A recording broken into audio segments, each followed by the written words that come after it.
Hi, welcome back to my channel and welcome back to Wonder Snatch. Today is another installment of my Dermatology in Drag series and I'm going to do a very highly requested topic, acne. Today I'm going to turn myself into a baby doll with lots of acne, okay? So if that's something you want to see, don't forget to give me a big thumbs up, subscribe to my channel, ring that post notifications bell. Okay, see you in a bit. Oh, and this is touch the skin, darling. Touch all of it.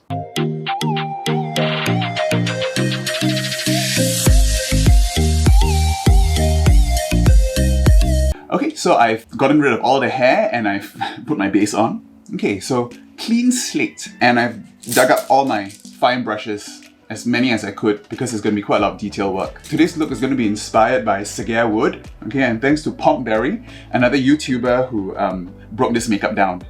I'll link her down below. Really, really talented. I'm just gonna use my kimchi white to highlight the high points of my face. Okay, so the eyes are going to be like going down to here. So I'm just going to be highlighting here, here, here, here.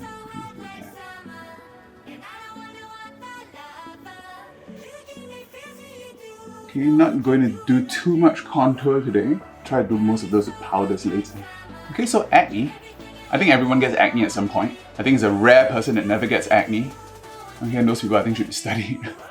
Okay, teenagers probably get the most, okay, because acne is probably related to sex hormones. Okay, that's when there's this huge surge in puberty. Okay, let's powder now, super white. Okay, and acne is basically a disease of the hair follicle. Remember my skin anatomy video? The hair grows down into the skin. It opens up into the skin from the infundibulum. Okay, and when this infundibulum gets clogged, okay, the hair follicle gets filled with sebum, which is the oil produced by the sebaceous gland, and it becomes acne. Translucent, Cody. So I'm going to sketch out my eye shape now. This eye shape pretty much represents what Rock'em Sakura does. Okay, very big anime eyes, but with a bit of realism put in. Okay, let's extend this out a little bit. I'm using my Forever Walnut Makeup Forever Artist color pencil. The inner corner goes inside the nose. Like that. So they're roughly the same size. And sketch out the crease. Okay, I've got my Suva Beauty Hydra Liner. Okay, it's water activated. I'm going to start with drawing the whites under the eye. Acne is a result of very distinct processes. One is hyperkeratinization of the infundibulum. Okay, so that's when the infundibulum makes too many cells, okay, and gets clogged up. Hyperkeratinization just basically means thickening of the skin cells. Okay, also excess sebum production. So when the sebaceous glands are stimulated to produce too much sebum, too much oil, okay, there's colonization of a certain bacteria called Cutibacterium acnes, and also inflammation, okay, when the immune system is called in and you get inflamed lesions. Okay, that's why it's red and sometimes painful. We'll let that dry and then we'll go in with a second coat to make the white really pop.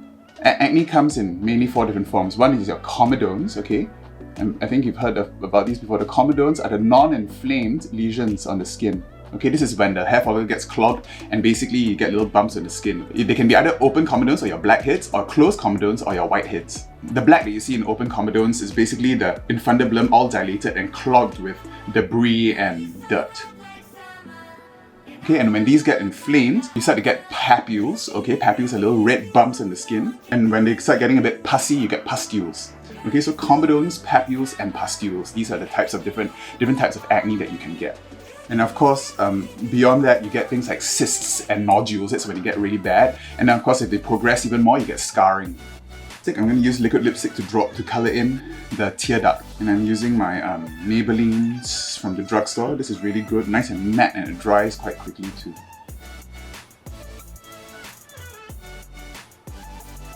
When you look under the microscope at acne, you basically see the hair follicle all dilated and filled with sebum. Okay, and this accumulation of sebum causes inflammation because the keratinocytes, the stressed keratinocytes, all start producing cytokines like toll-like receptor 2, interleukin 6, and interleukin 8. Okay, and interleukin 8 attracts neutrophils. That's what gives you pus, which results in pustules. I'm going to go in for more of a neutral look today. neutral color, so I'm using a kimchi palette, burnt, okay? I'm just going to go over that crease. Okay, and at the same time you can buff away the sketch that we made. And it's also important to make sure you see a patient who you think might have acne doesn't have something that resembles acne, okay? For example, rosacea, okay? I did a video on that before. Rosacea looks like acne, but it doesn't have comedones. So if you see comedones, it's more probably acne than rosacea, okay? Make sure it's not other forms of infection of the skin. Sometimes you can get pustules on the skin as well when you have certain staph infections, okay? Sometimes fungus, folliculitis, can look like acne also, especially when it's on the trunk, when it's on the body. And certain other types of infections as well, okay, such as TB or what we call granulomatous infections. Sometimes those can look a bit like acne as well. So because acne is very common, sometimes these things are misdiagnosed. The distribution of acne is also quite significant. Okay, in teenagers, you tend to get it all over the face, the foreheads, you know, around the mouth. Sometimes young ladies get more acne also, and this is related to their menstrual cycle. Okay, and these you tend to get along the jawline. These have a little bit more of a hormonal component. Crease down. Let's blend that out with some rust. And when you do see a woman with lots of acne, you have to exclude conditions where there's too much androgens, too much sex hormones. Very commonly, this condition called polycystic ovaries. Okay, just to make sure that they don't have that. So sometimes in a woman with acne that is not controlled, you need to send them to a gynecologist or something for an ultrasound to make sure they don't have too many cysts in their ovaries, okay, producing too much sex hormones. So let's try and blend it such that those lines that we drew earlier are gone. Okay, so I've blended that out and I'm just adding some chocolate to deepen up this crease line here, okay, and hide those lines that we made earlier using a pencil brush. Blend it out a little bit. The causes of acne vary, okay, I mentioned sex hormones, okay, so it's very, very what we call androgen dependent. Androgens are the male sex hormones. Using some natural just to go over all that, just to make sure it's all blended.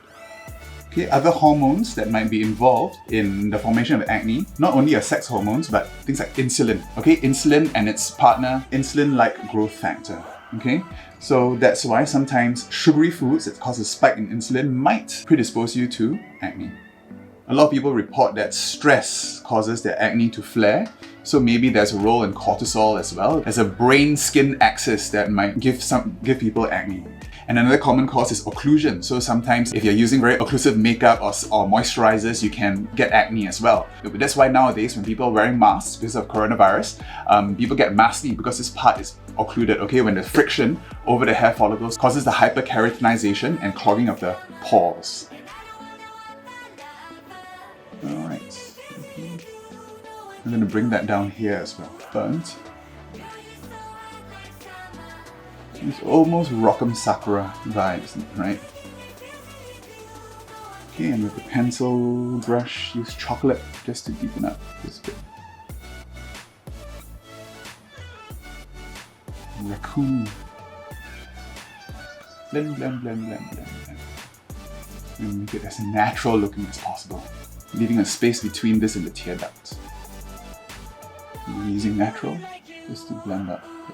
Okay, so I mentioned occlusion. So makeup is something that can cause acne in some people, okay, but not everyone. So that's why the term non-comedogenic actually doesn't mean anything. Comedogenic just means making comedones. It's not a term that's actually regulated by the FDA or by any supplement agency. How people test whether it's comedogenic, sometimes they test on rabbits, which are completely different from humans, or sometimes they just make it up as they go along, okay? They look for things that might be occlusive, and if they leave those out, they call it non-comedogenic. So it's completely unregulated and doesn't mean anything. Something can be non-comedogenic in someone and cause pimples in another person. So the only person who can tell you whether something is non-comedogenic is yourself. And you can't even test it on yourself because, you know, your face skin and your back skin and your arm skin are completely different, okay? And the hair follicles there are very different too. So if something causes pimples on your arm, doesn't mean it's going to cause pimples in your face or your scalp or anywhere else. Okay, no need brows today because I'll be wearing bangs later. Okay, to cut the crease, I'll be using blank canvas. Okay, I'm going to set the lids with some organza and the kimchi palette. Okay, I've got this Kimchi Eye Lights in Femme Top. It's a liquid shimmer eyeshadow. Put it all over the lid. This is a bit like the Stila stuff, but it's much cheaper. I think only $8 or $10. And on sale it's even less. And some diamond dust in the middle. Gives the eye some dimension. Okay, I'm going to go back in with actually some onyx, okay, on the tip of my pencil brush. I'm just going to deepen up this crease.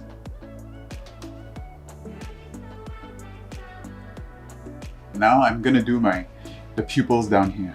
It's going to be a brownie eye. So I'm going to use this Fuera shimmer pigment in Teddy, okay, which is this really deep brown. Spritz a little bit of setting spray and draw on. And to give that some dimension, I'm going to use some Champs from the Kimchi palette along the edges. Now I'm just going to outline those pupils with Super Skinny. My NYX Super Skinny eyeliner. Doing little flicks towards the center. And add some detail to the eye.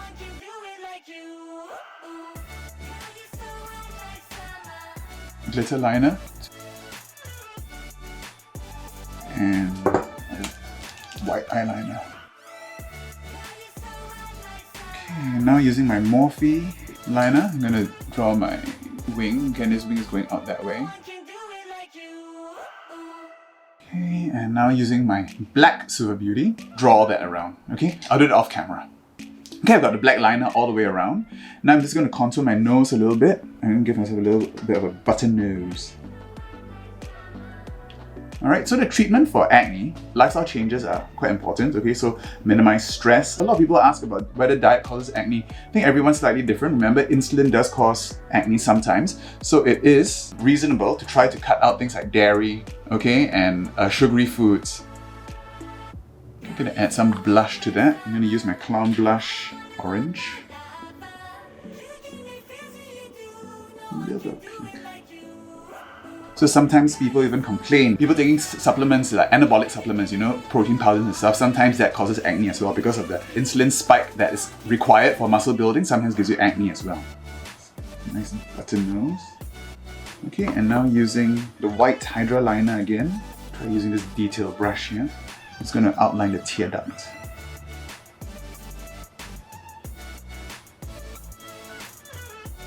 Okay, and if lifestyle factors don't work, you're going to need some help. Some stuff you can get over the counter. Okay, so face washes that contain salicylic acid helps because salicylic acid helps to break up the keratin and the dead cells in the infundibulum, okay, to unclog the acne. And the rest of the treatments all try to address the 4 things that I mentioned earlier, remember? The keratinization, the sebum production, the inflammation, and the P. acnes. Okay, so benzoyl peroxide is something that's very commonly used in acne as well. You can get this in things like Oxy, okay, and this has both anti-inflammatory and antimicrobial activities, okay, so it does kill some of the bacteria. And benzoyl peroxide is good because it's very hard to get resistance to it. So it's much more preferred to use benzoyl peroxide over other things like antibiotics. Okay, so topical antibiotics can be prescribed by your dermatologist. Things like clindamycin and erythromycin can be used for acne as well. Okay, and now even with an even finer brush, the actual Super Beauty brush, I'm going to go in and draw little squiggly lines in here, okay, to make it look like the reflection. Okay, another topical treatment that's very important in acne are the retinoids, okay? These are vitamin A derivatives, okay? Retinoids are stronger. Retinol is something you can find in some cosmeceuticals. And I'm going to draw in the pupils. So retinoids, the vitamin A derivatives, help to control the proliferation of the keratinocytes, okay? And that's how it works. Increases the turnover, okay, of the epidermis, such that the keratinocytes stop clogging the pores.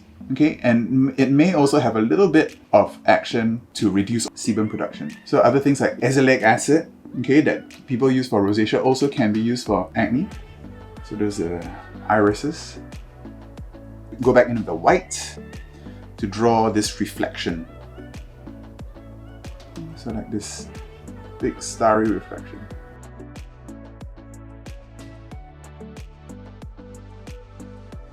Okay, and then there's a little reflection eye as well.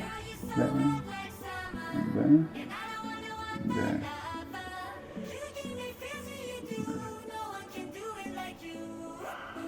Anime. Okay, the camera's overheating because this took quite a long time. I'm just going to contour the face a bit and I'll be right back. Alright?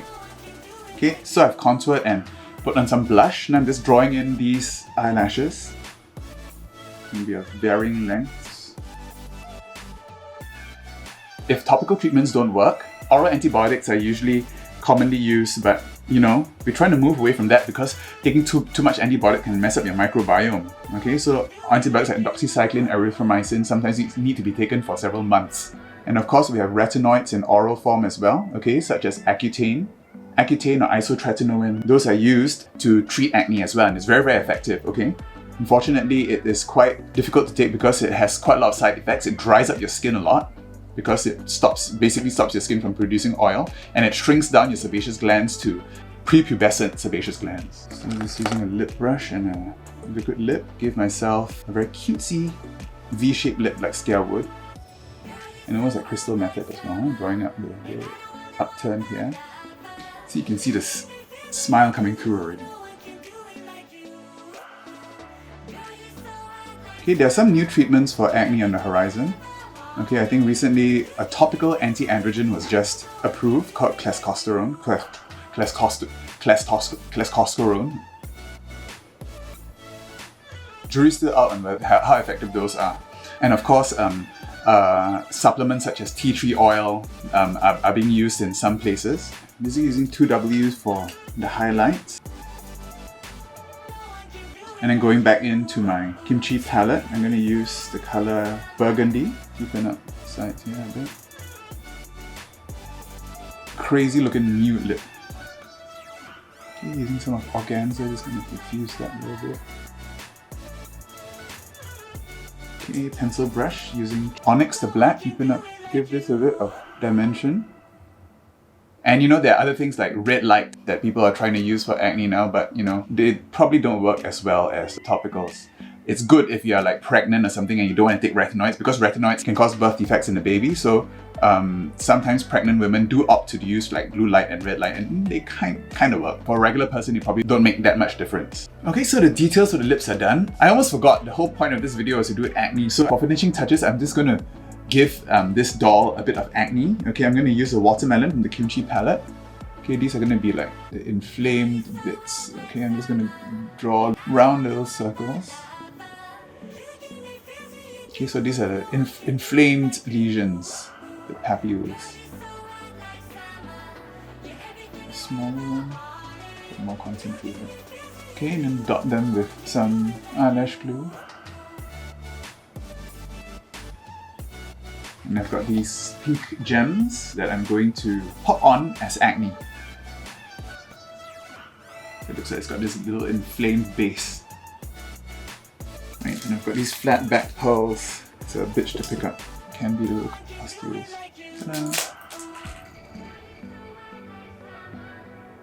I'm gonna throw a few more of those on and I'll be back to the finished look. Alright, this is the finished look. Baby doll with a face full of acne. Hope you learned something about acne today, and remember, non-comedogenic doesn't mean anything, okay? So if your skin is prone to pimples, just avoid things that are full of silicones and oils and stuff like that. And if you like this video, don't forget to give me a big thumbs up, subscribe to my channel, and ring that post notifications bell so you're notified every time I upload new videos. Okay, and don't forget to follow Sagia Wood on Instagram and also Pompberry, and I'll see you next time. Bye!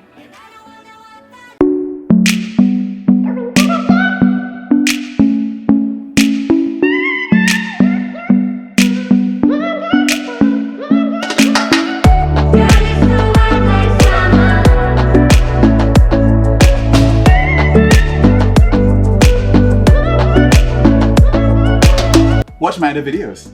Edit freckles and rosacea. Bye!